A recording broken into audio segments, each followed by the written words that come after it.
Good afternoon to everyone. Gusto ko lang i-flex sa inyo ang luto ni Kim. Nasa comment section ang menu nito. Ang luto ni Kim ngayon ay apritadang baka. So, ang mga ingredients nito is potato, carrots, tapos green beans, at saka marami pang iba. So,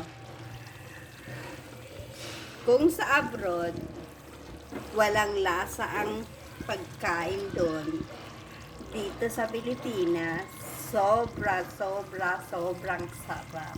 San ka pa?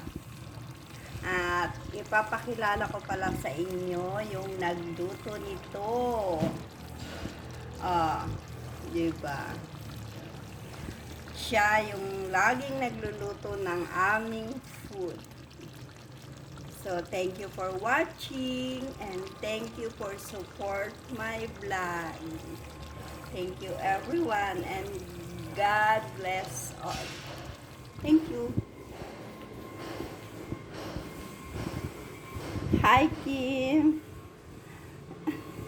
Hi! Hi. Papalo kay Kim.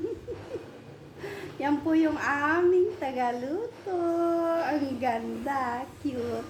Thank you for watching.